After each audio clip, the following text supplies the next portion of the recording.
Graça e paz, guerreiros. Vídeo 3 da série Descortinando o Adventismo, volume 2. Hoje nós iremos falar sobre um assunto que é o assunto, né? É o assunto que vai realmente desvendar descortinar, né? Muita coisa para você a respeito do sábado. Por quê? O assunto de hoje é a velha aliança. Imprescindível, você tem que entender esse negócio aqui para poder entender o sábado, tá? Senão você não vai entender. Você tem que entender um monte de coisa, mas assim, a velha aliança você vai ter que entender direitinho, tá bom? Antes de a gente entrar, recadinhos rápidos, o livro Descortinando o Adventismo, volume 2, está à venda no site descortinandoadventismo.com. O volume 1 também está à venda nesse site. Quando você entra lá, descortinandoadventismo.com, você vai ver três categorias, três partes que você consegue entrar dentro do site. Descortinando o Adventismo volume 1, Descortinando o Adventismo volume 2, então você pode comprar ali o volume 1 e o volume 2, e a loja, né, a loja Descortinando o Adventismo, onde você tem camisetas como essa que eu estou usando aqui hoje, tá? E lá você pode adquirir, a gente envia para todo o território brasileiro. Se você não está no Brasil, a gente não consegue te enviar as camisetas, tá? A não ser que você faça um depósito do valor do shipping, a gente vai ter que mandar, mas aí você vai ter que entrar em contato com a gente e tal, beleza? Por e-mail ou por mensagem. Agora, o volume 2, o volume 1 está à venda também na Amazon do Brasil, tá?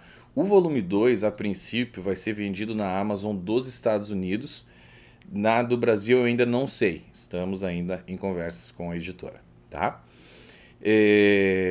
Nos Estados Unidos, que é o Amazon.com, daqui a gente consegue enviar para o mundo todo. Então você pode comprar, se você mora em algum outro país, né? Você quer comprar o volume 2, você pode comprar na Amazon daqui. Se você quer comprar o volume 1, você pode comprar na Amazon daqui. A Amazon daqui vai despachar para qualquer lugar do mundo. Beleza? O volume 1, eu creio que já esteja esgotado. Se não tiver esgotado, falta muito pouco. A última vez que eu vi tinha uns 30, 40 livros só, menos do que isso. Então, assim, eu tenho que ver lá o inventário lá do pessoal, mas eu creio que já acabou, tá? A gente vai ter que fazer uma outra tiragem. Então, é possível que ainda tenha, se você conseguir comprar no site é porque ainda tem, tá? Se não, é possível que você tenha que esperar um pouquinho pra gente imprimir a nova edição aí. Beleza, gente? Agora o último aviso rapidinho com relação à promoção, né? A gente tem a promoção que eu falei ali nos últimos 2 vídeos. A gente vai sortear 4 livros por vídeo. 4 livros por vídeo. 2 no Instagram, 2 no YouTube. Vou explicar rapidinho de novo. No Instagram, como é que funciona? Tem que bater no mínimo 100 comentários no post do vídeo de hoje. Você vai lá no post do vídeo 3, tá? E você vai comentar. Se chegar a 100 comentários, eu vou sortear 2 livros no Instagram. Hoje você vai escrever o seguinte: hashtag, né, jogo da velha, tetelestai. A palavra hoje é diferente. Tetelestai. Todo dia vai ser uma palavra diferente, tá? Hashtag tetelestai. Que quer dizer que está consumado. Mas você só vai escrever tetelestai. Se você quiser escrever algum outro comentário, pode escrever também. Mas tem que ter essa hashtag aí, tetelestai. Beleza? Os comentários, os ganhadores vão ser sorteados aleatoriamente. Eu vou pedir para os meus filhos escolherem um número de 1 a, seja lá qual for, o comentário que acabar ali, e daí o outro filho também vai escolher. Eu tenho 2 filhos. E aí eu vou filmar isso, jogar nos stories, vocês vão ver, e daí a gente entra em contato com você e fala que você ganhou. Beleza? No YouTube, mesmo jeito dos outros dias. Sempre vai ser igual. Você vai fazer o seguinte, você vai comentar, não precisa chegar a 100 comentários no YouTube. Não importa, não tem mínimo de comentários no YouTube, tá? Mas os 2 melhores comentários irão ganhar ali no YouTube. Eu vou escrever, ó, você ganhou, manda o teu endereço pro meu e-mail, bababá, tá? No Instagram, você pode comentar mais do que uma vez. Comente lá, se quiser comentar até no máximo 5 vezes, tá? Não mais do que 5. Fechou? Essas são as regras. Boa sorte. E vamos lá, vamos para o vídeo de hoje que tá... Gente, tá muito forte. tá? Eu vou trazer coisas aqui para vocês. Eu nunca vi em nenhum outro lugar, tá? Sinceramente, eu nunca vi o que eu vou trazer aqui para vocês. E, né, não é de se espantar que as pessoas não compreendam esse assunto, porque, assim, pouquíssima gente fala. Eu nunca vi ninguém falar a respeito disso no YouTube, tá? Livros, sim, né? Mas, assim, poucos também, não tem muitos. Então, o que eu vou trazer aqui é muito forte, gente, hoje, tá? Essa série toda tá forte. O negócio tá forte aqui, tá? A gente vai quebrar o pau aqui hoje, beleza? É o seguinte, eu quero que vocês entendam, gente, que você precisa dar um basta numa situação na sua vida. Qual é essa situação?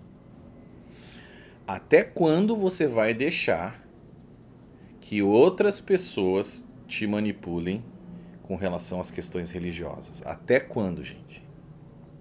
Até quando? Quem aprende não depende. Você precisa aprender para não depender de mais ninguém. Quando você entende um assunto, ninguém mais te domina, tá? E a religião, a gente sabe, é de extrema importância. Por quê? Fala da vida eterna, fala do que vai acontecer com a gente. Quem não quer saber o que vai acontecer depois daqui? Ninguém quer se dar mal, né? No que vai acontecer no pós-morte. Então, o que as pessoas fazem? Vendem uma ideia baseada no medo para te controlar. Isso já é desde que o mundo é mundo, né? Mas essa questão que a gente vai falar hoje, tá? Entra muito dentro desse assunto. Por quê? Porque as pessoas não sabem explicar por que o sábado não deve ser guardado.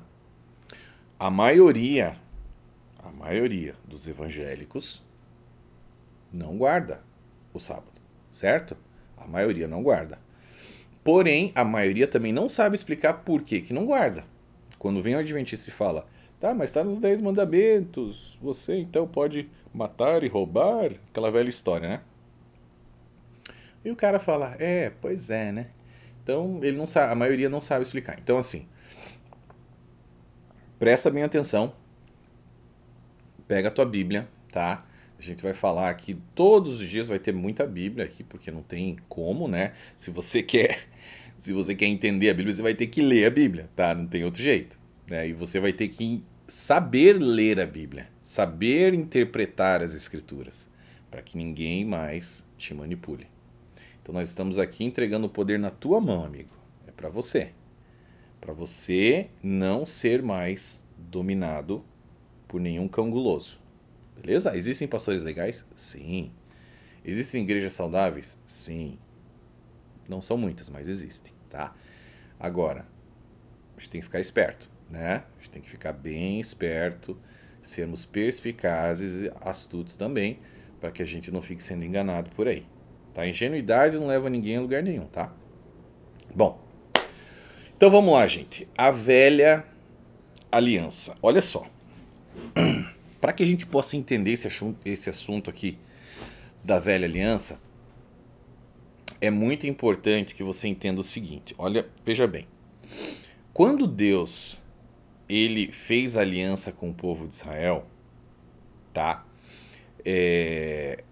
Essa aliança ela seguia uma estrutura bem equivalente à estrutura documental dos contratos, dos concertos, dos acordos que eram realizados no Antigo Oriente. Como assim, inglês? Que? Calma. Olha só. Deus, ele tem essa característica, tá? De ele vai até onde você tá. Ele não tem como puxar você imediatamente para onde ele tá, que você não vai aguentar, não tem como, tá? Ele é Deus, certo? Então ele vai até onde você está, que foi o que ele fez, né, quando Cristo encarnou aqui na Terra. Então ele, literalmente, né? Mas assim, intelectualmente também. Então Deus ele se adapta aos costumes, né, da época. Calma, não são todos os costumes, mas alguns costumes para que o povo entenda o que ele quer dizer, ok? Tá bem até aí? Beleza. Então, o que está acontecendo aqui? No Antigo Oriente, existia uma estrutura, tá, dentro das alianças, ou dos concertos, ou dos acordos que eram feitos, que foi a mesma estrutura que Deus seguiu para fazer o acordo, ou aliança, ou contrato com o povo de Israel. Veja bem, o que quer dizer aliança? Uma aliança é um contrato, gente. Uma aliança é um contrato, tá? Então, um contrato possui o quê? Duas partes, às vezes mais, mas nesse caso duas partes. Possui leis, que são os termos da aliança, e possui um sinal, tá? Isso de acordo com a estrutura dos acordos que eram realizados no Antigo Oriente, tá? Então, assim, no Antigo Oriente, esses acordos, como que eles eram feitos? Existiam duas partes, né? Basicamente, nesses acordos. Uma parte se chamava suzerano e a outra parte era o vassalo. O suzerano era quem regia os termos do acordo e o vassalo era a parte dominada, né? Era a outra parte, a parte dominada. Então, assim, nessa aliança com Israel, Deus assumiu o que? A parte do suzerano, obviamente, né? E Israel a parte do vassalo. Então, assim, normalmente, quando existiam esses contratos entre uma parte e outra, o suzerano e o vassalo, eram feitas duas cópias, ou seja, um original do documento que era escrito desse contrato e uma cópia. Tá? Assim como a gente faz nos contratos de hoje. Tem um original e tem cópias, né? Nesse caso era um original e uma cópia. E nesses termos desses contratos constavam o quê? As promessas do suzerano ao vassalo, né? E também as obrigações que o vassalo tinha que cumprir para o suzerano, para que ele pudesse receber a parte dele do acordo, tá? Além disso, esse documento ainda dizia quais seriam as consequências para o vassalo se ele não cumprisse o acordo que ele tinha combinado ali com o suzerano, tá? No caso de Deus e o povo de Israel, quando Israel cumpria, né, os termos do acordo, Deus abençoava Israel. Quando Israel não cumpria, né, falhava nesses termos do acordo, Deus amaldiçoava Israel. Entendeu? É por isso que você vê ali em Deuteronômio as bênçãos e as maldições, né? Se o povo de Israel seguisse as leis de Deus, que vocês já vão ver quais são, eles receberiam as bênçãos. Se eles não seguissem, eles quebrassem ali a promessa, o acordo, eles receberiam maldições, ok? Além disso, olha só, gente, muito importante. Cada contrato possuía um sinal. Cada contrato possuía um sinal, que era arbitrariamente escolhido pelo suzerano, tá? E esse sinal, ele era colocado exatamente no centro do contrato. Olha isso. Era exatamente no centro do contrato. Esse sinal era um sinal único, especial, para cada contrato ali. Beleza?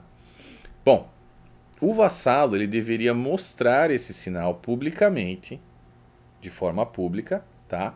Como um símbolo da obediência aos termos da aliança ali com o suzerano. Se ele não fizesse isso, ele era considerado um rebelde e poderia amargar, né, graves consequências.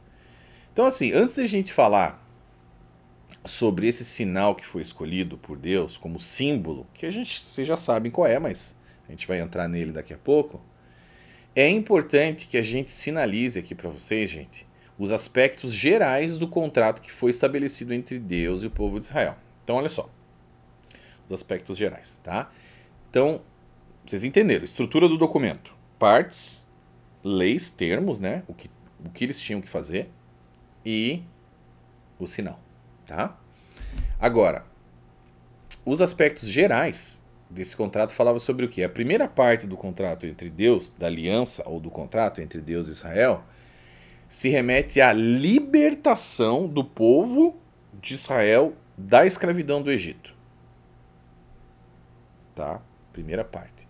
A segunda parte era referente à promulgação da aliança feita no Sinai. E a terceira parte era a ocupação da terra de Canaã pelos israelitas como terra prometida, etc. Existiam essas. É uma parte cronológica, né? Ok, Deus liberta o povo da escravidão do Egito, depois faz a aliança no Sinai e depois leva o povo para Canaã. Um parênteses rapidinho aqui. Gleice, de onde você tira essa história do suzerano e do vassalo? Isso você pode encontrar em vários livros de história. Eu te recomendo que você leia o livro da Meredith G. Klein, que se chama Treaty of the Great King. Tá? Você pode encontrar, ela é uma escritora americana. É muito bom esse livro, viu? Leiam esse livro aí que vocês vão entender como é que era feito esses acordos aí em detalhes, tá? No Antigo Oriente e assim, como que Deus se utilizou disso para que o povo entendesse a estrutura do acordo, tá? Enfim, basicamente, gente, o tema apresentado no Antigo Testamento, o tema constante, é a história dos israelitas, né, dentro de uma perspectiva de aliança feita entre eles e Jeová, entre eles e o Deus deles, né? Deus. Só que assim, a gente pode notar que durante toda a história de Israel, Deus media Israel de acordo com a sua capacidade de cumprir ou não as suas obrigações contratuais daquela aliança ali que havia sido forjada entre eles, né? Então, por exemplo, 5 livros da lei, né, a Torá, descreve o quê? Descreve as leis e a história da origem do povo judeu, tá? Mas os outros livros do Antigo Testamento, né, os livros poéticos dos profetas, os históricos, enfim, todos eles apresentam essa relação constante da aliança, né, estabelecida entre Deus e Israel, e você nota, pode ver, você nota os profetas, por exemplo, constantemente sendo chamados por Deus para alertar o povo israelita, né, e seus líderes, seus reis, que eles estavam desobedecendo as leis contratuais que foram estabelecidas na aliança. Então, assim, sempre na história de Israel é assim. O povo cumpria as leis, os mandamentos de Deus, tal, recebia bênçãos. Daqui a pouco começava a cair. Começava a falhar. Aí Deus, de novo esse povo. Por que entraram nesse acordo comigo se não vão cumprir? Aí pegava e mandava um profeta. Falava no ouvido do profeta, vai lá, fala para esse povo que eles estão descumprindo as minhas leis. Eles precisam voltar a obedecer, senão a maldição vai cair. Aí o profeta ia lá e, né, largava a palavra ali. E o povo, ok. Era assim, sempre assim, tá? Vamos ver alguns exemplos disso? Por exemplo, ali, Jeremias 11, 10 e 11. Olha só. Eles retornaram aos pecados de seus antepassados, que recusaram dar ouvidos às minhas palavras e seguiram outros deuses para prestar-lhes culto. Tanto a comunidade de Israel como a de Judá quebraram a aliança que eu fiz com os antepassados deles. Por isso, assim diz o Senhor, trarei sobre eles uma desgraça da qual não poderão escapar. Ainda que venham a clamar a mim, eu não os ouvirei. Tá? Ele trazia desgraça, né? Quando eles quebravam a aliança, ele trazia desgraça. Ou maldição. Jeremias 34, 18 a 20. Entregarei os homens que violaram a minha aliança e não cumpriram os termos da aliança que fizeram na minha presença, quando cortaram o bezerro em dois e andaram entre as partes do animal, isto é, os líderes de Judá e de Jerusalém, os oficiais do palácio real, os sacerdotes e todo o povo da terra que andou entre as partes do bezerro, sim, eu os entregarei nas mãos dos inimigos que desejam tirar-lhes a vida. Seus cadáveres servirão de comida para as aves e para os animais. Jeremias 34, 18, 20. Olha ali, 1 Reis 11, 11. Embora ele tivesse proibido Salomão de seguir outros deuses, Salomão não obedeceu à ordem do Senhor.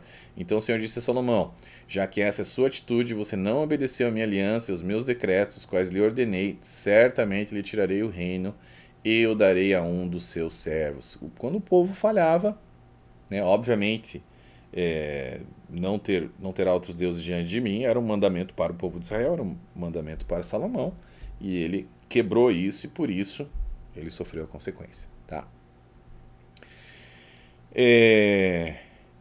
Além disso, gente, é bem importante a gente entender, né, que, olha só, a saída do Egito, a lei que foi dada no Sinai e o recebimento da terra de Canaã como terra prometida, elas estão intrinsecamente ligadas dentro desse mesmo contrato de aliança, como a gente falou ali, tá?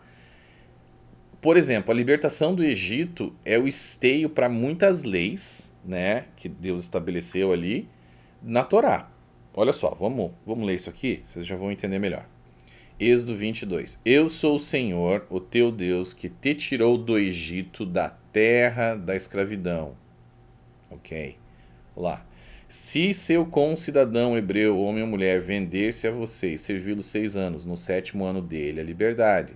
E quando o fizer, não o mande embora de mãos vazias, dele com generosidade dos animais do seu rebanho, do produto da sua eira e do seu lagar, dele conforme a bênção que o Senhor, o seu Deus, lhe tem dado. Lembre-se de que você foi escravo no Egito e que o Senhor, o seu Deus, o redimiu. É por isso que hoje lhe dou essa ordem. Deuteronômio 15, 12 a 15. Vocês lhe responderão: fomos escravos do faraó no Egito, mas o Senhor nos tirou do Egito com mão poderosa. O Senhor realizou diante de nossos olhos sinais e maravilhas grandiosas e terríveis contra o Egito e contra o faraó e toda a sua família. Mas ele nos tirou de lá para nos trazer para cá e nos dar a terra que, sob juramento, prometeu a nossos antepassados. Vocês estão entendendo, gente? Tudo muitas dessas leis, elas mencionavam, ó, eu tirei vocês do Egito. Eu tirei da mesma forma que eu fiz com vocês, que eu tirei vocês do Egito e vocês saíram com muitos bens, vocês devem fazer ao próximo, deve perdoar o próximo, deve libertar o próximo, tá?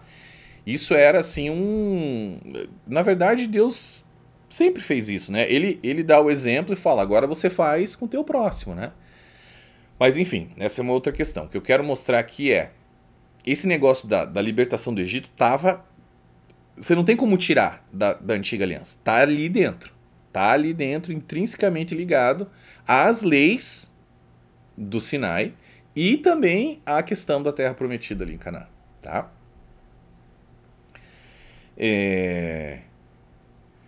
Então, gente, esse livramento basicamente foi o pano de fundo, né, do concerto feito entre Deus e Israel, ali, essa libertação deles da escravidão do Egito. E era algo que não só servia como fundamento de várias leis, né, como também era um fator motivacional, gente, tá, ao povo de Israel, que era constantemente lembrado de como Deus havia agido com eles no passado, e se ele agiu daquela maneira no passado, ele poderia novamente agir da mesma forma no futuro, caso eles fossem obedientes, né, aos termos ali da aliança. Então, assim, o cara lia a lei, aí na lei estava lá, eu tirei vocês do Egito. Você lembra que eu tirei vocês do Egito? Então, eu fui o seu libertador, blá blá blá. Então, assim, o povo constantemente lembrava, realmente, Deus fez isso, Deus fez isso. Então, isso foi escrito nas leis ali da Torá, para lembrar o povo constantemente, Deus nos tirou, né? Ele fez esse milagre, né? E ele pode fazer a mesma coisa caso a gente obedeça, né? Se no futuro a gente cair em algum problema, ele pode libertar a gente de novo e tal. Então, assim, era um fator motivacional também. Além disso, a gente nota como Israel, quando Israel queria adorar a Deus, Israel louvava, né, com canções, e reconhecia nessas canções como Deus havia libertado eles do Egito. Olha lá. No Egito, os nossos antepassados não deram atenção às tuas maravilhas, não se lembraram de muitas manifestações do teu amor leal e rebelaram-se junto ao mar, o Mar Vermelho. Contudo, ele os salvou por causa do seu nome, para manifestar o seu poder. Repreendeu o Mar Vermelho e esse secou. Ele os conduziu pelas profundezas como por um deserto. Salvou-os das mãos daqueles que os odiavam, das mãos dos inimigos os resgatou. As águas cobriram seus adversários, nenhum deles sobreviveu. Salmo 106, 7 a 11. O Senhor é guerreiro, o seu nome é o Senhor. Isso é canções de louvor a Deus, né? Ele lançou ao mar os carros de guerra e o exército do faraó. Os seus melhores oficiais afogaram-se no Mar Vermelho.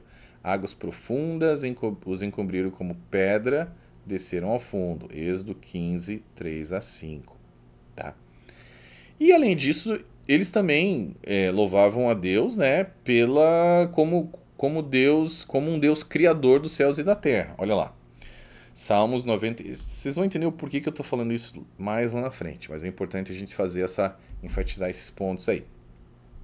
Vamos à presença dele com ações de graças, vamos aclamá-lo com cânticos de louvor, pois o Senhor é o grande Deus, o grande Rei acima de todos os deuses. Nas suas mãos estão as profundezas da terra, os cumes dos montes lhe pertencem. Dele também é o mar, pois ele o fez, as suas mãos formaram a terra seca. Salmos 95, 2 a 5. É bem bonito assim, mas Israel tinha essa coisa de louvar a Deus por ter sido livrado do Egito e também por Deus ser um Deus criador, né, dos céus e da terra. Bom, gente, então assim, na verdade, o que Deus queria, se você for ler assim no Antigo Testamento, pode ver toda a história, né? É Deus puxando o povo, volte as minhas leis, volte as minhas leis, volte as minhas leis, para tentar lapidar esse povo, porque esse povo, infelizmente, ficaram 400 anos no Egito como escravos e muitos maus hábitos foram, né, colocados ali neles. Então Deus queria lapidar esse povo. Para isso ele teve que colocar essas leis, até porque eles não queriam ter um relacionamento com ele, né? Ficaram com medo. Então encheu o povo de lei e daí o povo tinha que obedecer essas leis aí para cumprir o que eles haviam prometido e também para que eles fossem lapidados, né, em integridade, em outros assuntos que eram necessários. Tá? Porque era o povo de Deus na terra. Tinha que ser um povo peculiar. Né? Então a gente nota isso, enfim, ao longo do Antigo Testamento inteiro. Bom, vamos falar agora da Aliança Sinaítica. Tá? Então, assim, finalmente, né, depois de um tempo ali em Êxodo 20, Deus estabelece o início da aliança no Sinai com o povo de Israel através de documentos, né? Então, assim, a gente precisa entender bem isso agora, porque agora são os termos da aliança, tá? Então, olha lá. Olha o que a Bíblia diz a respeito disso lá em Êxodo 31, 18. Quando o Senhor terminou de falar com Moisés no Monte Sinai, deu-lhe as 2 tábuas da aliança, tábuas de pedra, escritas pelo dedo de Deus. Moisés ficou ali com o Senhor 40 dias e 40 noites, sem comer pão e sem beber água, e escreveu nas tábuas as palavras da aliança, os 10 mandamentos. Estão vendo? A antiga aliança, o primeiro documento base, são os 10 mandamentos. Tá? Êxodo 34, 28. Agora vamos ler Deuteronômio 4, 13. Ele lhes anunciou a sua aliança. Olha só, ele lhes anunciou a sua aliança. A aliança, os 10 mandamentos. E escreveu-os sobre 2 tábuas de pedra e ordenou que os cumprissem. Né? Agora vamos ler Deuteronômio 9,15. Então voltei e desci do monte, enquanto este ardia em chamas, e as 2 tábuas da aliança estavam nas minhas mãos. Na arca havia só as 2 tábuas de pedra que Moisés tinha colocado quando estava em Horebe, onde o Senhor fez uma aliança com os israelitas, depois que saíram do Egito. 1 Reis 8, versículo 9. Deuteronômio 9:9. Quando subi o monte para receber as tábuas de pedra, as tábuas da aliança que o Senhor tinha feito com vocês, fiquei no monte 40 dias e 40 noites, não comi pão, não bebi água. Esses são só alguns, tem diversos outros, mas são só alguns versos bíblicos que deixam claro que o primeiro documento oficial da aliança feita com Israel foi caracterizado pelas tábuas de pedra que continham os 10 mandamentos. Beleza? Beleza. Olha que interessante isso, gente. Existiam, na verdade, lembra quando eu falei que existia 2 cópias? Uma cópia ficava... Isso é só por curiosidade, mas é interessante você saber. Quando existia um acordo entre essas 2 partes, uma cópia era colocada dentro de uma caixa, né? Ou uma arca, né? No caso ali, Deus e o povo de Israel. E essa caixa era colocada na casa da pessoa ou num santuário, tá? E a outra caixa, mais uma cópia, fechada e colocada no santuário ou na casa da outra pessoa. Bom, o que acontece? Nesse caso, as 2 cópias da aliança ficavam dentro do mesmo santuário. Por quê? Olha o que Meredith G. Klein fala no seu livro Treaty of the Great King a respeito disso. Instruções semelhantes foram dadas a Moisés nos sinais sobre as 2 tábuas de pedra. Elas deveriam ser depositadas na arca, que por sua vez seria colocada no tabernáculo. Como o Senhor era ao mesmo tempo suzerano, o Deus de Israel e o garantidor da promessa feita a Israel, note bem, ele também era o garantidor. Havia apenas um santuário para o depósito de ambas as cópias do tratado. E isso é verdade, a gente pode ver, né, como isso realmente aconteceu ali. Por exemplo, em Deuteronômio 10, 5 a 8, enfim, tem como comprovar facilmente isso. E eu voltei, desci do monte e coloquei as tábuas na arca que eu tinha feito. E lá ficaram, conforme o Senhor tinha ordenado. Naquela ocasião, o Senhor separou a tribo de Levi para carregar a arca da aliança do Senhor, para estar perante o Senhor a fim de ministrar e pronunciar bênçãos em seu nome, como se faz ainda hoje. Né? Deuteronômio 10, 5 a 8. Colocou também as tábuas da aliança na arca, fixou nela as varas e pôs sobre ela a tampa. Êxodo 40, 20. Agora, olha só que interessante que eu vou trazer para vocês.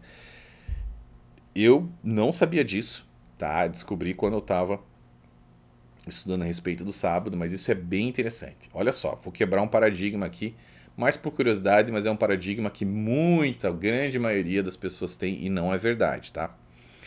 Quando a gente vê aquelas filmes sobre Moisés no Monte Sinai com as 2 tábuas de pedra dos 10 mandamentos, ou desenhos, figuras, etc., o que a gente vê?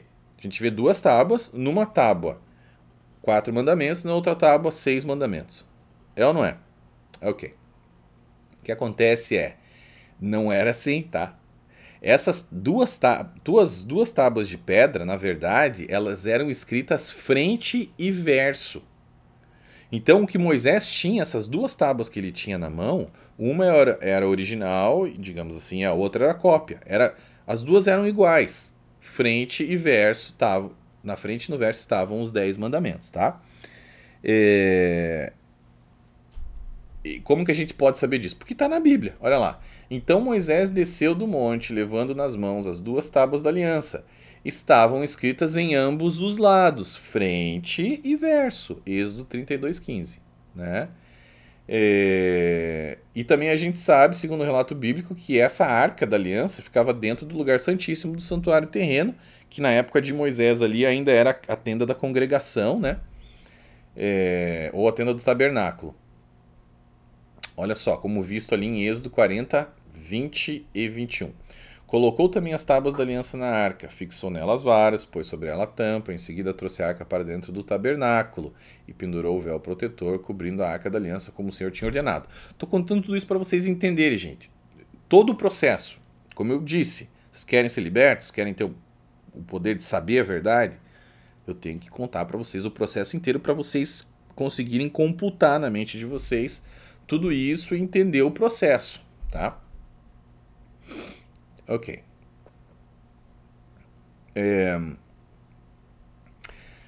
Existe uma situação que eu já falei sobre isso na série passada e eu vou só relembrar o pessoal aqui, vocês que me acompanham sabem. A Igreja Adventista diz, porque Ellen White disse, né, que o sábado ele pode ser comprovado a importância, né, do sábado ao lermos, por exemplo, o livro do Apocalipse, capítulo 11, versículo 19. Olha o que diz ali. Então foi aberto o santuário de Deus no céu, e ali foi vista a arca da aliança. Houve relâmpagos, vozes, trovões, um terremoto e um grande temporal de granizo. Tá, desse verso aqui, do livro de Apocalipse, que é um livro extremamente simbólico, tá? Desse verso aqui, a dona White tirou que, olha lá, a Arca da Aliança está lá no céu. Ok. Dentro da Arca da Aliança estão os 10 mandamentos. Ok. E dentro dos 10 mandamentos estão o sábado. Ok. Logo, tá aí a importância do sábado. Olha só, tá no livro do Apocalipse, tá aí falando. Ai, Jesus. Tá. Vamos, né? Vamos deschavar esse negócio aqui, dirimir isso aqui aos poucos. Esse verso não fala nada que existia duas tábuas da lei dentro dessa Arca da Aliança, em primeiro lugar, né? E muito menos nada a respeito do sábado, tá? Não adianta a gente inventar coisa que não está escrita. Não está escrito, tá? Então, se não está escrito, não está falando do sábado. Não está falando do sábado, não está falando que tem as duas tábuas de pedra ali, tá? Obviamente, o Apocalipse é cheio de figuras simbólicas. A gente não tem como saber que isso aqui está falando de algo literal. A Bíblia não relata que algum anjo levou a Arca da Aliança para o céu. A gente não sabe, a gente não pode afirmar, tá? Então, assim, tudo indica, né, que tanto o santuário quanto a Arca da Aliança não teriam uma conotação literal.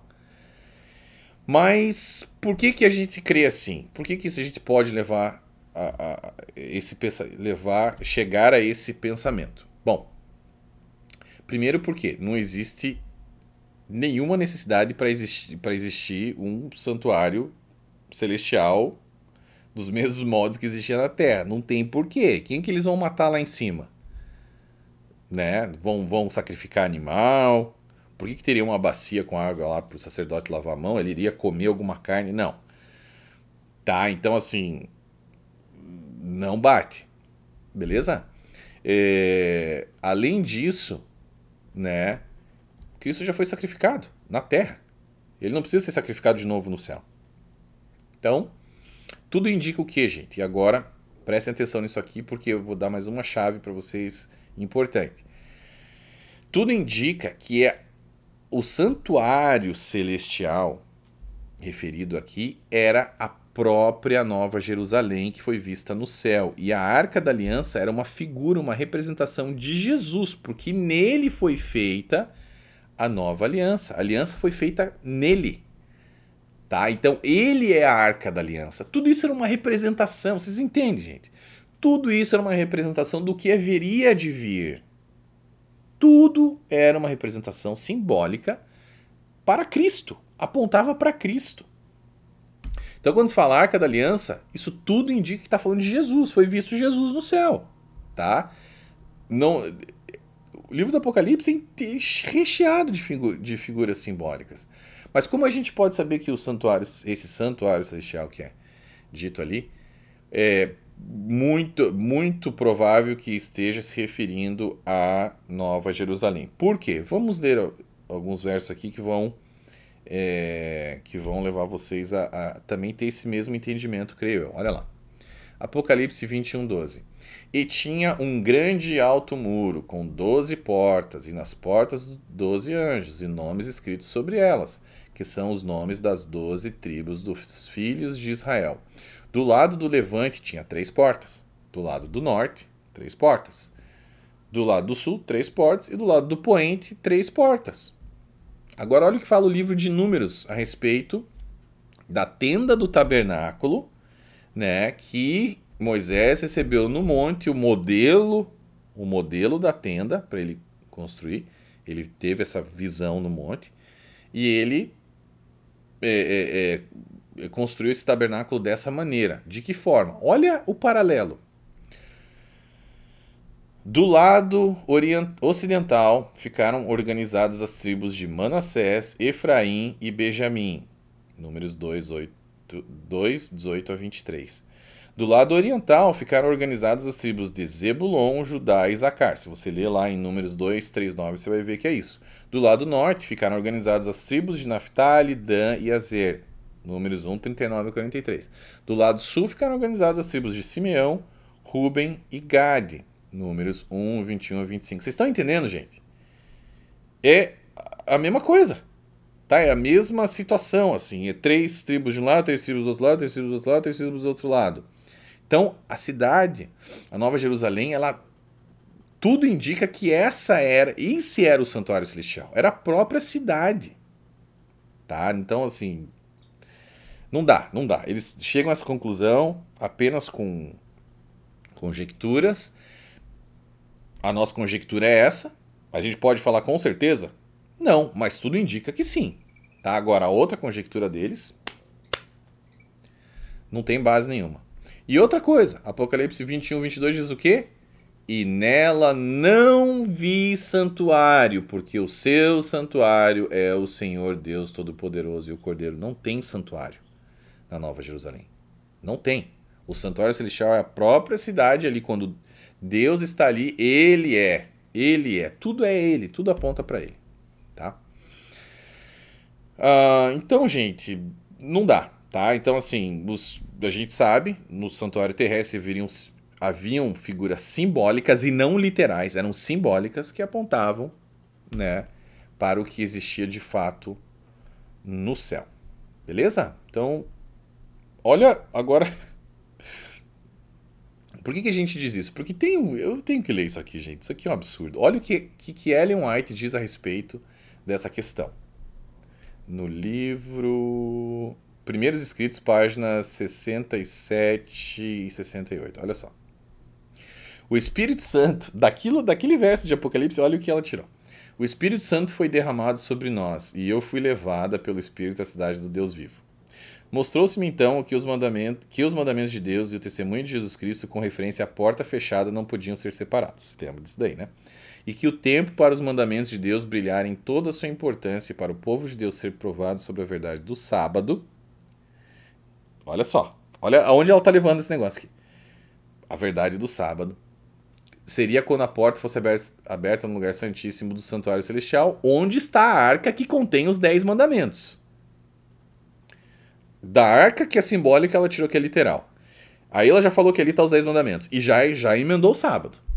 Essa porta não foi aberta até que a mediação de Jesus no lugar santo do santuário terminou em 1844. Então Jesus se levantou e fechou a porta do lugar santo e abriu a porta que dá para o Santíssimo e passou para dentro do segundo véu, onde permanece agora junto da arca e onde agora chega a fé de Israel. A gente leu bastante sobre isso na série 1 e também no vídeo 1 aqui.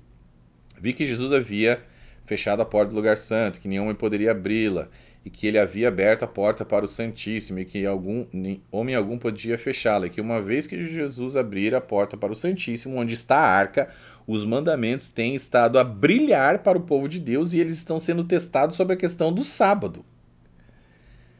Ai, Senhor. Vi que a presente prova do sábado não poderia vir até que a mediação de Jesus no lugar santo terminasse e ele passasse para dentro do segundo véu. Portanto, os cristãos que dormiram antes que a porta fosse aberta no Santíssimo, quando terminou o clamor da meia-noite, no 7º mês, em 1844, e que não haviam guardado o verdadeiro sábado, agora repousam em esperança, pois não tiveram a luz e o teste sobre o sábado que nós agora temos, uma vez que a porta foi aberta. Eu vi que Satanás estava tentando alguns do povo de Deus nesse ponto, sendo que grande número de bons cristãos adormeceram nos triunfos da fé e não guardaram o verdadeiro sábado. Eles estavam em dúvida quanto a ser isto um teste para nós agora. Os inimigos da verdade presente têm estado procurando abrir a porta do lugar santo, a qual Jesus fechou, e a fechar a porta do lugar santíssimo que ele abriu em 1844, no qual está a arca, contendo as 2 tábuas de pedra onde estão os 10 mandamentos escritos pelo dedo de Jeová. Satanás está agora usando cada artifício nesse tempo de selamento. Tempo lá deles, aquele era o tempo. A fim de desviar a mente do povo de Deus da verdade presente e levá-los a vacilar. Bom, então aqui a gente consegue encontrar várias pérolas, né, que foram lançadas ali pela senhora Ellen White. E basicamente existem 4 que a gente vai ressaltar aqui, tá? Rapidamente. Vamos lá. Primeiro ponto, Ellen White deixa claro que Jesus só havia entrado no lugar santíssimo em 22 de outubro de 1844, o que já provamos exaustivamente no volume 1 dessa série, que é uma doutrina completamente antibíblica.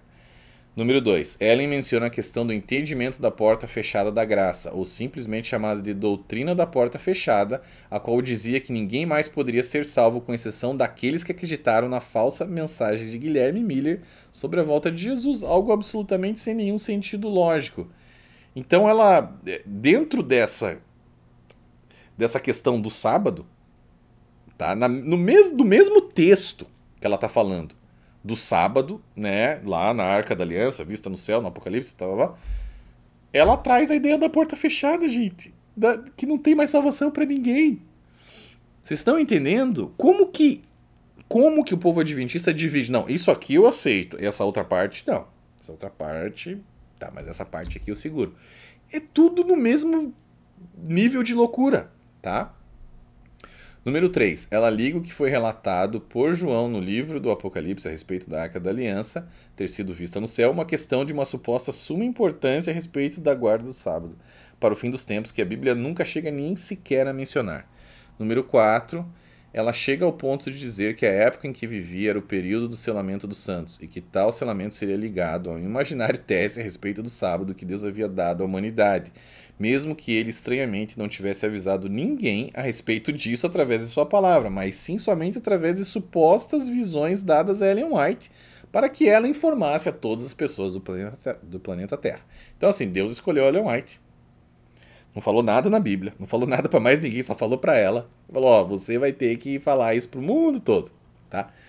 Então, quando a gente chegar no final dessa série, talvez até no final desse vídeo, mas eu creio que no final dessa série, eu garanto, tá? No final desse vídeo, talvez algumas pessoas ainda não tenham entendido algumas coisas, não tem problema.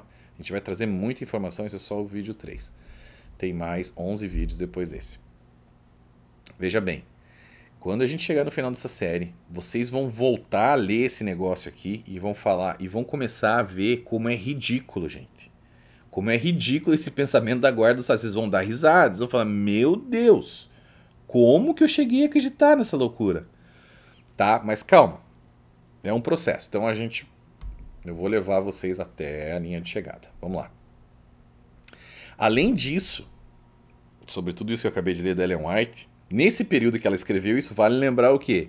Que era o período que ela estava andando com o Joseph Bates e que os dois acreditavam, os três na verdade, Ellen White, James White e Joseph Bates, acreditavam que Jesus voltaria 7 anos depois da entrada dele no santuário em 1844, no lugar santíssimo, voltaria à Terra em 1851. Então, tudo isso faz parte do mesmo pacote, tá? Ai, Senhor amado. Tá. E agora o que acontece? Depois, porque como assim, não tem nenhuma pessoa com autoridade profética hoje em dia na igreja adventista, eles não podem mudar o que essa mulher falou. E precisam continuar falando essas coisas, só que claro, contorcionismo teológico, mirabolante, muita retórica, né, muito blá blá blá, para enrolar as pessoas que querem cair, na verdade. Depois desse livro, depois desses vídeos, gente, só quem quer ser enganado, que não é possível. Bom, a gente vai falar sobre Ellen White mais em detalhes no volume 3, vamos falar dos plágios dela, de tudo. Por enquanto a gente vai se manter aqui na questão do sábado, tá, gente? Então, agora é o seguinte, nessa aliança sinaítica, vamos voltar lá do que a gente estava falando da aliança sinaítica. Além, olha só, pega esse negócio aqui.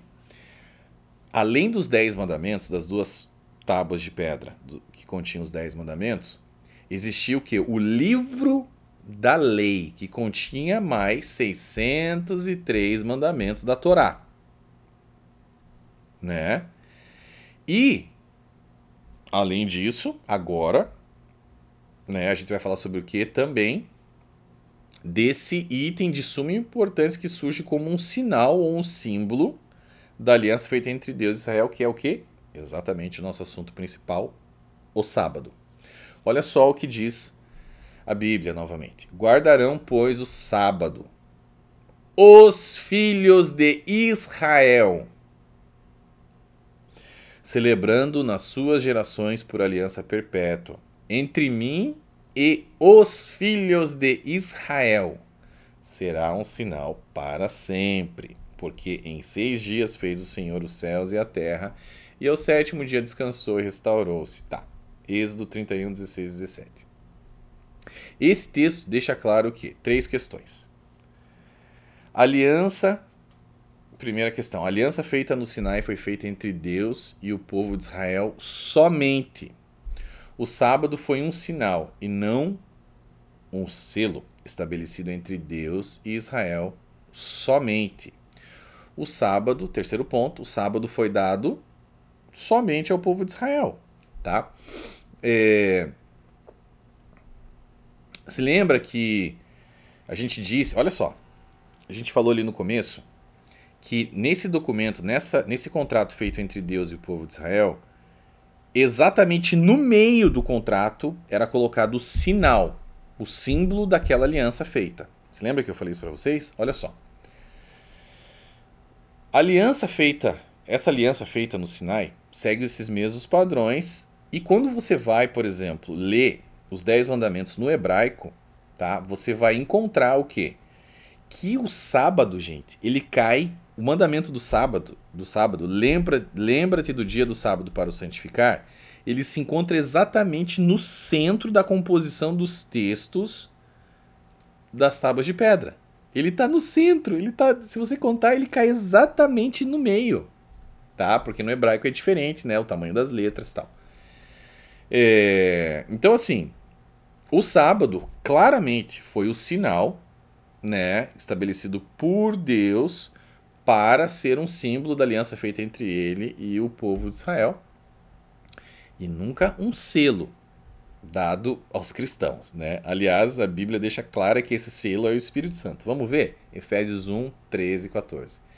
Nele, quando vocês ouviram e creram na palavra da verdade, o evangelho que os salvou, vocês foram selados com o Espírito Santo. Selados com o Espírito Santo da promessa, que é a garantia da nossa herança até a redenção daqueles que pertencem a Deus para o louvor da sua glória. Tá? Em absolutamente nenhum lugar da Bíblia existe qualquer menção que o sábado é um selo de Deus, e muito menos dado aos cristãos ou ao povo gentil, tá? Não existe isso. Então a gente consegue entender o que, gente? Até aqui, né? Vamos fazer uma recapitulação rápida aqui. Até aqui a gente viu o quê? Que os 10 mandamentos são as palavras da aliança. Né? A gente também viu como que funcionava essa questão contratual entre as partes ali, quem era o vassalo, quem era o suzerano. A gente viu também como existia uma cópia do contrato, então as duas tábuas da aliança, uma era original, outra era a cópia, digamos assim. Né? E a gente também pode ver que essa história de Arca da Aliança vista em Apocalipse é muito dúbia, não é sólida, enfim, não tem fundamento bíblico sólido, tá? Provavelmente seja uma figura simbólica de Jesus e o santuário celestial uma figura da Nova Jerusalém. Bom, a gente também falou um pouquinho dos devaneios, das loucuras de Ellen White. E também como ela simplesmente falhou, né, várias vezes, sempre na verdade, sobre as profecias que ela emitia ali sobre determinados assuntos, inclusive a questão da volta de Jesus em 1851. E finalmente a gente viu que o sábado era um sinal entre o povo de Israel e não um selo, nunca um selo, o selo é o Espírito Santo. Bom, guarda tudo isso na cabeça e para que a gente possa entender o que vai vir agora mais à frente. Mais lá na frente e agora também. Bom, recapitulado, beleza? Agora vamos entrar na questão das especificidades da lei. Isso aqui é muito importante, gente. Vocês precisam entender esse negócio aqui, tá? Então, olha só, a gente viu, como eu disse ali, que os 10 mandamentos eram as palavras da aliança, primeiro documento, né, estabelecido ali entre Deus e o povo de Israel. Porém, gente, é importante que vocês entendam o seguinte, os 10 mandamentos eram apenas um resumo da lei. Era um resumo das 613 leis da Torá. Ou seja, existiam 10 mandamentos, resumindo, porém a letra pequena do contrato feito entre Deus e o povo de Israel não estava nos 10 mandamentos. Não estava ali. Estava onde? Nas outras 603 leis da Torá. Juntando tudo, 613 leis da Torá. Quando você escreve, olha só, até simbolicamente você consegue ver isso. Quando você escreve 6 e soma mais 1 mais 3 é igual a 10. Tá? Então, assim, até nisso Deus quis deixar um símbolo ali, olha, 613, 6 mais 1 mais 3 igual a 10. Os 10 mandamentos são um resumo de toda a lei. A letra pequena está no restante. Entendeu, gente? E aonde que ficava essas outras 603 leis? Dentro do livro da lei. Tá? Agora, é muito importante que vocês entendam. Por que eu estou explicando isso para vocês? Você não tem como tirar os 10 mandamentos e deixar o resto. A lei de Deus, os termos da aliança, a lei de Deus dada para o povo de Israel foram as 613 leis da Torá. Tá abrindo a mente mais agora? Vocês estão entendendo como é que funcionava o negócio? Deus nunca deu a opção para nenhum povo de escolher, ó, ok, esse aqui é o meu contrato contigo, esses são os termos, esses são as leis do contrato. Mas você não precisa guardar tudo, você guarda só um pedaço. O resto você não guarda. Não existe isso. A pessoa tinha que guardar a outra parte, o vassalo tinha que guardar toda a lei, todos os termos do contrato. Um barulho chato aqui. Bom, enfim, vocês estão entendendo, gente? Tá tudo junto. Tá tudo junto.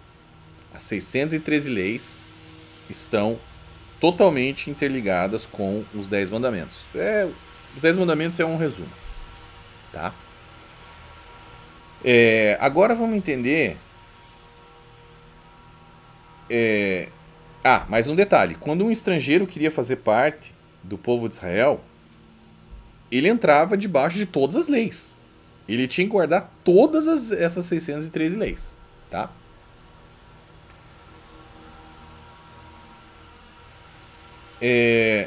Vamos lá então. Olha só. Alguns detalhes interessantes. Eu vou jogar um quadro aí para vocês agora. Uma tabela.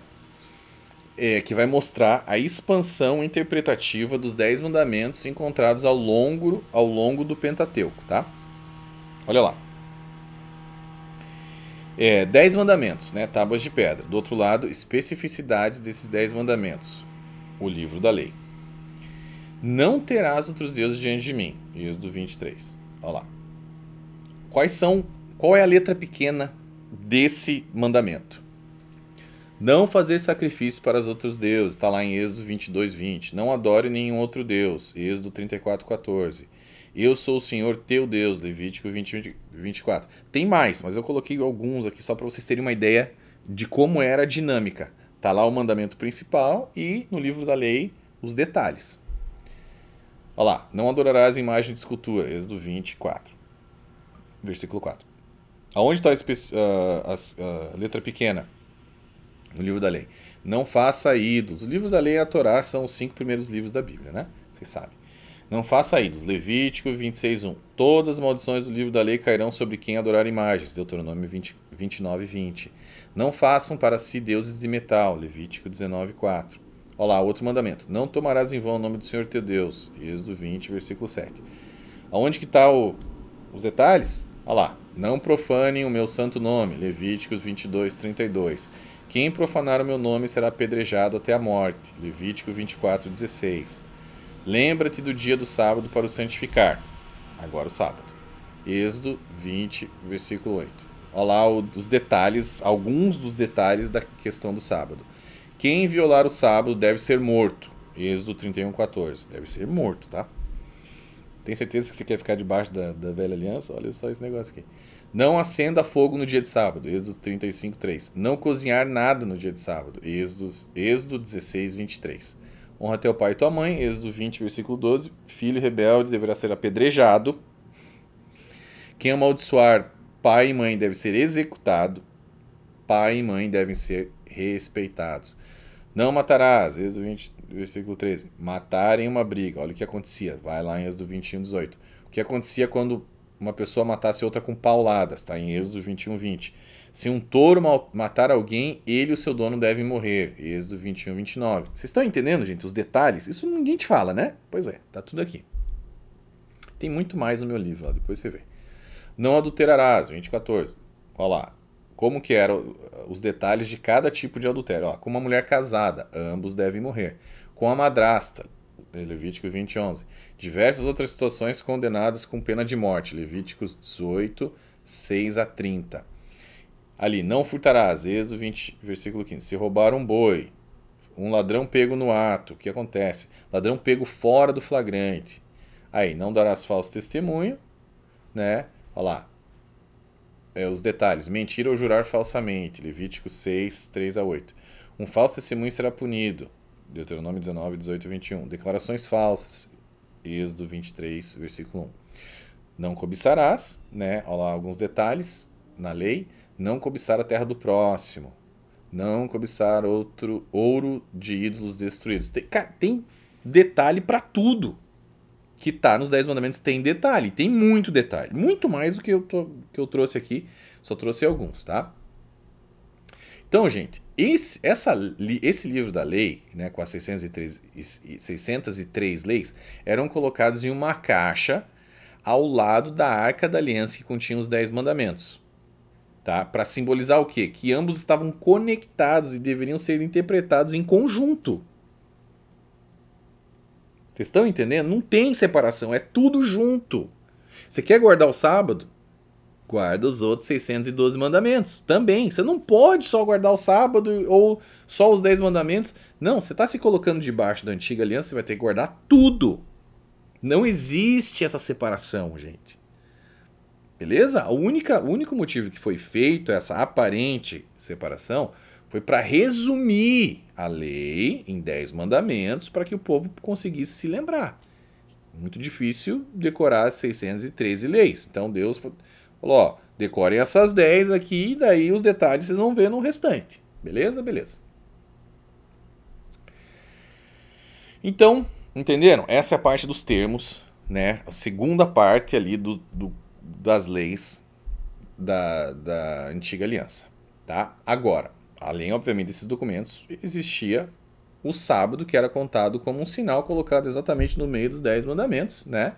Assim como eram feitos em todos os outros documentos dos concertos ou dos contratos feitos no Antigo Oriente. Então, assim, ó, mais uma vez resumindo, a velha aliança era formada de 3 documentos: os 10 mandamentos, o livro da lei ou demais 603 leis e o sábado. Bom, a igreja adventista costuma dizer o quê? Que o sábado seria a lei moral, os 10 mandamentos seriam configurados como a lei moral de Deus e o restante das leis seriam as leis cerimoniais. Nada a ver, cara, nada a ver, que loucura! Essa informação não procede, não possui nenhuma base bíblica. Tá? O livro da lei, que é o Pentateuco, Gênesis a Deuteronômio, inclui todas as 613 leis, tendo os 10 mandamentos inseridos dentro dessas 613 leis. Não existe nenhuma distinção da Bíblia para lei cerimonial e lei moral. Todas essas 613 leis continham aspectos morais, ritualísticos, dietéticos, penais, civis, etc., sem uma definição exata contida ali na Torá. Não tem essa. Eles não dividem isso. Tá? Quem fez isso foram teólogos, né, muito tempo depois, estudiosos da lei, mestres, etc., que fizeram essa separação. Mas não existe na Bíblia em si, o escritor, o autor do Pentateuco, da Torá, Moisés, não fez essa divisão. Tá? Isso é loucura da igreja adventista. Não funciona assim. Existem princípios morais em todas as 613 leis que devem ser, ou seja, dentro dessas leis, de todas as 613 leis, existem princípios morais. Não em cada uma delas, mas em algumas delas existem princípios morais que foram transferidos para a nova aliança. Vocês vão entender isso depois, quando a gente falar da transição, da nova aliança, etc., as cartas de Paulo, vocês vão entender tudo isso. Tá? Mas é isso, gente. Beleza? Tá tudo bem até aí? Boa. Obrigado. Continua aí firme, tá? Vamos até o fim, vocês vão... A cabeça de vocês vai ser maluco o negócio aqui. Vai ficar... Meu Deus. Segura aí. Bom, o que acontece? O sábado era um sinal oficial da velha aliança. Mas na prática, outro detalhe importante, bem importante. Na prática, a circuncisão também era requerida por Deus ao povo de Israel porque eles eram descendentes de Abraão, tá? E assim, na verdade, a circuncisão vinha antes. O cara que queria guardar o sábado, digamos assim, um estrangeiro que quisesse fazer parte da comunidade de Israel, antes dele poder guardar o sábado, ele tinha que ser circuncidado, certo? Ou seja, a circuncisão era um ritual iniciático ou de iniciação para se entrar na comunidade de Israel E o sábado era um sinal, a circuncisão, um sinal de iniciação, e o sábado um sinal contínuo, tá? Por quê, gente? Porque Deus precisava martelar isso na cabeça do cara. O cara tinha que se lembrar. Então, a cada 7 dias, chegava o sábado. Olha lá, tá aí o nosso sinal, né? Para lembrar o acordo que eles tinham feito com Deus. Então, sinal de iniciação, circuncisão. Sinal contínuo, o sábado. Por isso que era lembra-te do dia do sábado. Para eles poderem lembrar dessa aliança constantemente. Era uma renovação, digamos assim, semanal da aliança feita por Deus e eles. Beleza? Bom, é importante a gente falar das partes do contrato. A gente sabe. Você chegou até aqui, você já sabe. As partes do contrato da antiga aliança era Deus e o povo de Israel. Mas vamos ver na Bíblia para que fique bem gravado esse negócio aí. Quando você começar a entender isso aqui agora, você já está entendendo muita coisa, mas quando você fechar a porta aqui, quando a gente terminar esse vídeo, gente, vai cair a ficha, muita coisa para você, tá? Olha o que diz ali, Êxodo 20, capítulo 20, versículos 1 a 2. Olha lá. E Deus falou todas estas palavras. É o início da aliança. Eu sou o Senhor, o teu Deus, que te tirou do Egito, da terra da escravidão. Note bem, ele começa os 10 mandamentos assim. Toda a aliança assim. Em Êxodo 20, versículo 1 e 2. Olha como ele deixa específico. É algo muito específico, gente. Eu sou o Senhor teu Deus. Ele está falando para quem? Que te tirou do Egito, da terra da escravidão. Qual foi o povo que Deus tirou do Egito, gente? Foram os amorreus? Não. Foram os filisteus? Não. Foram os amalequitas? Não. Foram os gentios? Não. Quem Deus tirou da escravidão do Egito foi o povo de Israel somente. Ele não tirou mais nenhum povo de lá, foi só o povo de Israel. Beleza? Agora vamos ver como a Bíblia martela essa noção aqui. Olha lá. Disse ainda o Senhor a Moisés: diga aos israelitas que guardem os meus sábados. Aos israelitas que guardem os meus sábados. E isso será um sinal entre mim e vocês, geração após geração, a fim de que saibam que eu sou o Senhor que os santifica. Êxodo 31:13. Os israelitas terão que guardar o sábado, eles e os seus descendentes, como uma aliança perpétua. Isso será um sinal perpétuo entre mim e os israelitas, pois em 6 dias o Senhor fez os céus e a terra, e no 7º dia ele não trabalhou e descansou ou cessou a sua obra. Então Moisés convocou todo o Israel. Ele disse: ouçam, ó Israel, os decretos e as ordenanças que hoje lhes estou anunciando. Aprendam-nos e tenha o cuidado de cumpri-los. O Senhor nosso Deus fez conosco uma aliança em Horebe. Não foi com os nossos antepassados que o Senhor fez essa aliança, mas conosco. Não foi com nenhum antepassado, não foi com nenhum patriarca, não foi com José, não foi com Jacó, não foi com Isaac, não foi com Abraão. Foi com o povo de Israel que estava lá no Monte Horebe. Vamos ler de novo? Não foi com os nossos antepassados que o Senhor fez essa aliança, mas conosco, com todos nós que aqui hoje estamos vivos. Deuteronômio 5, 1 a 3. Esse verso aí meu Deus do céu. As partes desse acordo, portanto, eram quem, gente? Deus, Israel, ninguém mais.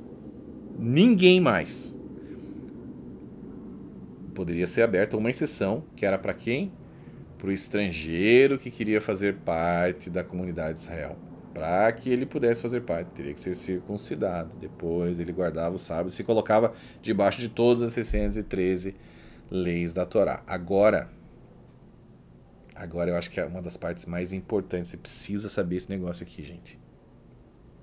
Olha só. O povo de Israel era justificado por quê? Pela fé na aliança? Não. Isso aqui pouquíssima gente sabe. E eu vou provar na Bíblia isso aqui para vocês.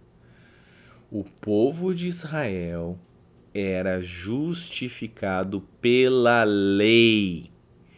Pela lei. Você precisa entender isso. Se você não entender isso, você não vai entender a antiga aliança, você não vai entender a nova aliança, você não vai entender nada. Você está entendendo como o que a gente está explicando aqui vai te dar uma visão geral da Bíblia? Olha, a gente pegou o sábado, mas a gente está explicando a Bíblia inteira praticamente, tá? O povo de Israel era justificado pela lei. Veja bem, a graça existia nessa época? Claro, claro que a graça existia. O cara nascer já é graça. Ele não fez nada para nascer, para estar nesse mundo, já é graça, né? Obviamente, Deus tirou o povo do Egito, da escravidão do Egito, antes mesmo de estabelecer um acordo com eles. Então, só isso aí já denota que havia graça sim no Antigo Testamento, tá? A graça aparece todos os tempos. Porém, a justificação não era o mesmo tipo de justificação, por exemplo, de Abraão, que foi pela fé, e não era a mesma justificação da nova aliança, que é feita, né, entre Deus Pai e Deus Filho, e que a gente se coloca debaixo dela hoje. Como que eu consigo provar isso? Você pode perguntar. Lendo a Bíblia. Olha lá. Olha só. Esse verso você tem que anotar aí, porque isso aqui vai derrubar qualquer argumento adventista aí, gente. Deuteronômio 6, 24 e 25. O Senhor nos ordenou que obedecêssemos a todos estes decretos e que temêssemos o Senhor, o nosso Deus, para que sempre fôssemos bem-sucedidos e preservados em vida, como hoje se pode ver. Agora, e se nós nos aplicarmos a obedecer a toda essa lei perante o Senhor, o nosso Deus, conforme Ele nos ordenou, esta será a nossa justiça. Deuteronômio 6, 24 e 25. Justiça, essa será a nossa justiça. Justificação. Eles vão ser justificados. Por isso, por obedecer à lei. Justificação pela lei, sim, senhor. Tá? O povo de Israel não era. Se você não entender, você não vai entender a velha aliança. Ele não era justificado pela fé. Ele era justificado pela lei. Ele tinha que guardar a lei. Tá? Olha o que Paulo fala aqui. Ó, que vai martelar esse negócio ainda mais. Já os que são pela prática da lei estão debaixo de maldição, pois está escrito: maldito todo aquele que não persiste em praticar todas as coisas escritas no livro da lei. É evidente que diante de Deus ninguém é justificado pela lei, pois o justo viverá pela fé. A lei não é baseada na fé. Pelo contrário, quem praticar estas coisas, por elas viverá. Gálatas 3, 10 a 12. Quem praticar a lei, pela lei viverá. Okay? Agora você está começando a entender um pouco mais o que Tiago diz em Tiago 2,10. Se tropeçar em um mandamento, se tropeça em todos. Essa palavra mandamento é nomás, que se refere à lei. Ou seja, se você tropeçar em um dos 613 mandamentos da Torá, você tropeça em todos. Então, se você quer se colocar debaixo da lei, guarde todos os mandamentos. Então, o Tiago está dizendo assim, ó, não façam isso. Se você fizer isso, você está ferrado. Você vai ter que guardar todos. Tropeçou em mandamento, tropeçou em todos. Não é essa historinha, conversa fiada que estão te dizendo aí na igreja adventista, que se você tropeçar em um dos 10 mandamentos, não é isso. É em todos os 613 mandamentos. E esse é o argumento de Tiago para que você não se coloque debaixo da velha aliança, e sim na nova aliança. Bom, tá ficando mais claro, gente? A gente vai falar sobre Gálatas um monte mais lá na frente, tá? Contudo, por enquanto, é importante que vocês entendam a diferença entre a justificação pela fé que se iniciou com Abraão e a justificação pela lei, que foi uma tentativa de justificação feita pelo povo de Israel, mas que obviamente não foi muito bem sucedida, porque dependia do próprio esforço do braço deles e não da graça de Deus. Deus já sabia, né? Na verdade, Deus já sabia que eles não iam conseguir cumprir todas as 613 leis estipuladas por ele. Mas então por que que ele estipulou, Gleison? Bom, ele estipulou para ensinar uma lição para o povo de Israel. Uma lição que Abraão entendeu, mas que o povo de Israel nunca entendeu. Que era o quê? Um dia eles necessitariam de um Messias para salvá-los. Alguém tinha que tomar o lugar deles. O que Abraão aprendeu, que o povo de Israel não aprendeu, foi em deixar que Deus guiasse a vida dele e ter fé. Tá? O povo de Israel não quis, na verdade, nem ter um relacionamento com Deus. Então foi por isso que ele estipulou todas essas leis e tal, mas também para provar para eles que eles, por eles próprios, nunca iriam conseguir guardar as 613 leis e nunca conseguiriam se salvar. Eles precisariam de um Messias que tomasse o lugar deles, fosse perfeitamente justo, reto, né? Um varão perfeito para tomar o lugar deles, e aí sim, eles debaixo desse Messias, debaixo desse Salvador, conseguiriam, né, a salvação ou a redenção. Bom, gente, então assim, o problema é que Israel não pensou, né? Quando Deus propôs essas leis, Israel falou: não, a gente vai cumprir sim, olha lá. Moisés voltou, convocou as autoridades do povo e lhes expôs tudo que o Senhor havia mandado falar. O povo todo respondeu unânime: faremos tudo o que o Senhor ordenou. Todo o povo disse isso. E Moisés levou ao Senhor a resposta do povo. Falou: ó, Deus, eles falaram que vão cumprir. Agora, mas eles mal sabiam onde eles estavam se enfiando. Bom, vamos lá, gente. Estamos quase terminando aqui. Então, assim, quando. Mais uma vez recapitulando, quando o povo de Israel obedecia, bênçãos eram derramadas por Deus sobre eles. Quando eles desobedeciam, a maldição recaía sobre eles. Como Israel não conseguia se manter, né, obediente por muito tempo, invariavelmente eles caíram em maldição, estavam caindo em maldição direto. Com o passar do tempo, o negócio ficou tão insustentável, como vocês já sabem, que o povo de Israel acabou voltando para um estado de cativeiro que eles haviam saído no Egito. Desobedeceram tanto que ele falou: quer saber? Deixa esse povo ir para a escravidão de novo. Caíram no cativeiro de novo, Assíria e Babilônia, etc. Né? Então, assim, e aí, quando isso aconteceu, Deus revelou ao profeta Jeremias o quê? Que essa aliança falha seria substituída futuramente por uma outra muito superior a ela. Olha lá. Estão chegando os dias, declara o Senhor, quando farei uma nova aliança com a comunidade de Israel e com a comunidade de Judá. Não será como a aliança que fiz com seus antepassados, quando os tomei pela mão para tirá-los do Egito, porque quebraram a minha aliança, apesar de eu ser o Senhor deles, diz o Senhor. Esta é a aliança que farei com a comunidade de Israel depois daqueles dias, declara o Senhor. Porei a minha lei no íntimo deles e a escreverei nos seus corações. Serei o Deus deles e eles serão meu povo. Ninguém mais ensinará ao seu próximo, nem ao seu irmão, dizendo: conheça o Senhor, porque todos eles me conhecerão, desde o menor até o maior, diz o Senhor.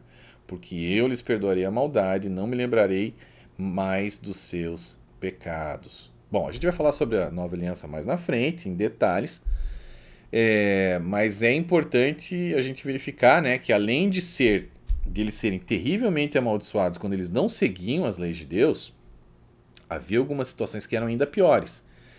Determinadas leis da Torá, quando eram quebradas, né, faziam com que a pessoa fosse sumariamente cortada da comunidade e da aliança. Eram cortados da aliança, cortados da comunidade, ou algumas vezes eles também deveriam ser mortos. Existia a pena de morte ali, tá? Para algumas quebras de algumas leis. Olha só.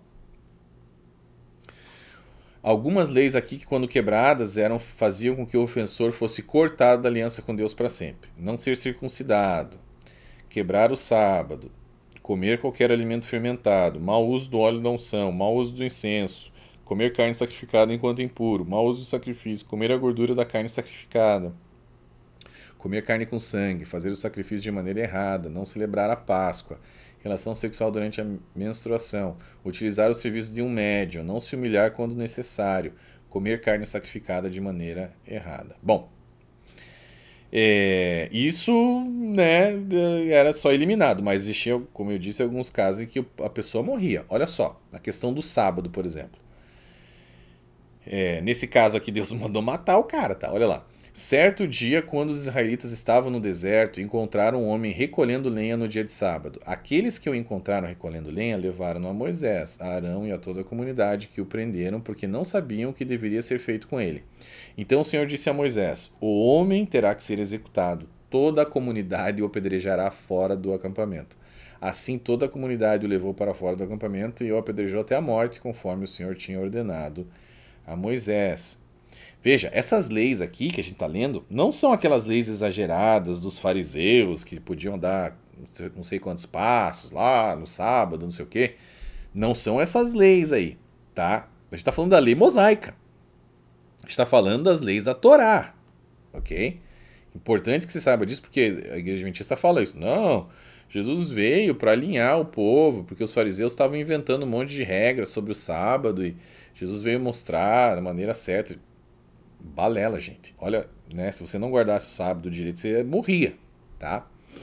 E isso era a lei de Moisés mesmo. Então, assim,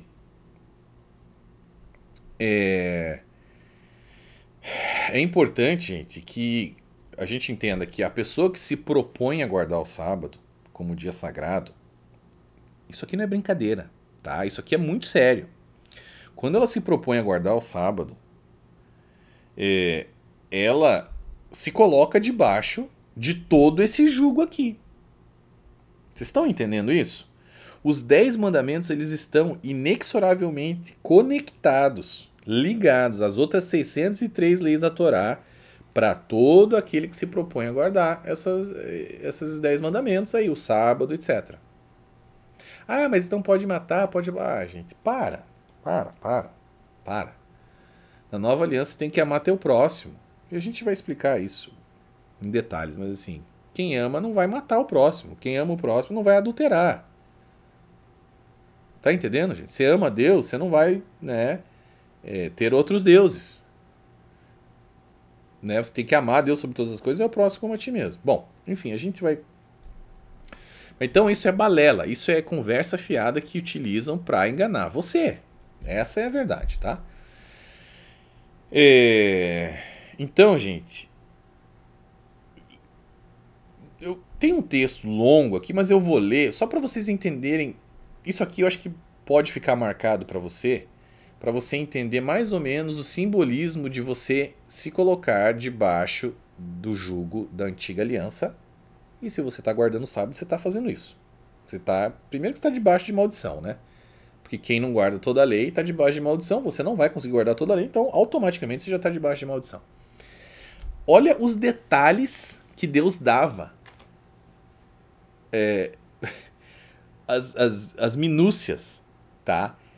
Para, por exemplo, o tipo de oferta que o povo de Israel deveria trazer e como essa oferta deveria ser preparada. Olha só.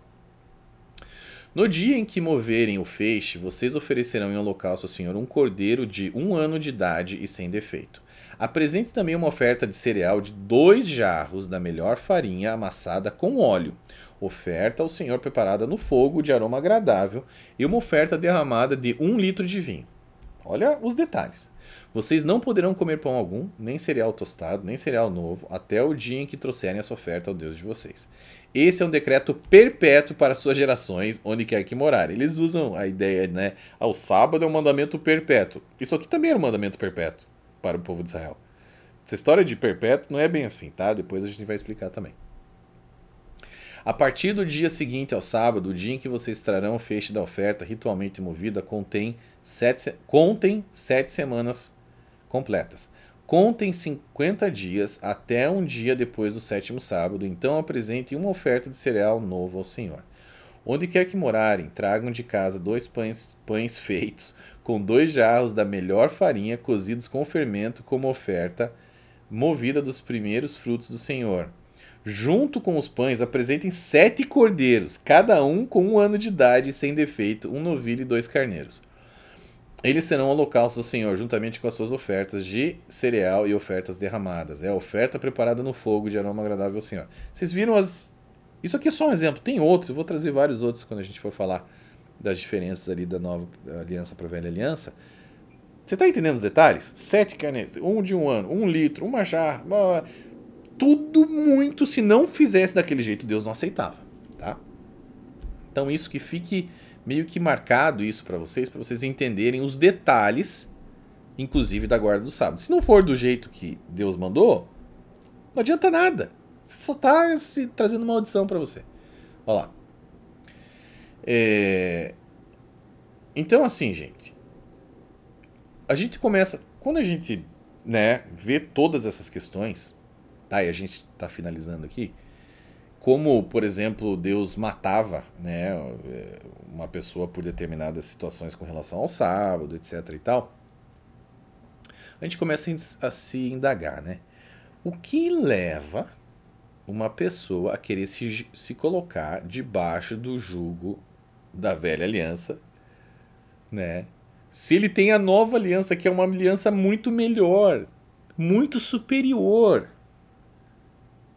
Paulo fala constantemente sobre isso. Uma aliança muito superior, gente. Para que você está se colocando debaixo de uma antiga aliança que não foi dada a você? O sábado era um sinal entre Deus e o povo de Israel somente. Quantos versos eu li aqui? Ah, igreja, mas mesmo assim eu quero guardar o sábado. Tá bom, você quer fazer como algo cultural? Vai lá. Me acostumei. Beleza. Só que não chame isso de guarda de sábado, porque não é assim, do jeito que você está guardando. Isso é uma invenção da igreja adventista, a maneira com que você guarda o sábado, tá? Só pra você saber, a gente vai entrar em maiores detalhes sobre isso mais na frente. Mas você não está guardando o sábado do jeito que Deus mandou. Primeiro lugar, tá? Segundo lugar, você está se colocando debaixo da antiga aliança. Terceiro lugar, você está se colocando debaixo de maldição. Né? Quarto lugar, você está deixando de aproveitar uma aliança muito melhor que Deus ofereceu para você. Você está entendendo? Mas tudo bem, se for só culturalmente, faça isso. Só não coloque essa ideia de que o sábado é o selo de Deus. Não é bíblico. O domingo é a marca da besta. Não é bíblico. O sábado, se eu não guardar o sábado. Não, como é que o povo, os mestres adventistas dizem? Não, você guardar o sábado não vai te salvar. Mas se você deixar de guardar o sábado, você vai se perder. Então é uma doutrina esquizofrênica, né? Ou é ou não é, gente. Ou é ou não é. Não, mas essa é uma consequência. Que idiotice, não é uma consequência. Não é, tá? Não é. A gente vai explicar tudo certinho. Sim, os princípios morais da antiga aliança foram não somente transferidos para a nova aliança, como foram elevados exponencialmente, tá? Para a nova aliança. Agora, eu vou trazer tudo isso em detalhes depois, mas agora para você adulterar, você não precisa ser pego no ato como era na antiga aliança, por 2 ou 3 testemunhas, para que você fosse considerado adúltero e daí fosse apedrejado. Não. Só de você olhar por uma mulher, é o que Cristo falou, tá? Só de você olhar, você já adulterou com ela. Olhar com más intenções. Então, assim, os princípios morais foram elevados, mas o sábado não existe nada de moral na guarda do sábado. Você não se torna uma pessoa melhor por guardar o sábado, gente. Não é isso. O sábado era uma sombra de Cristo, apontava para ele. Enfim, vocês já estão entendendo. Bom, a gente vai ficando por aqui, gente. Espero que vocês tenham gostado. Foi um pouco longo, mas foi necessário. A gente tinha que mostrar todas as questões da velha aliança para você entender bem. No próximo vídeo a gente vai falar, daqui a 3 dias, às 8h01 da noite, a gente vai falar sobre a nova aliança. Não percam.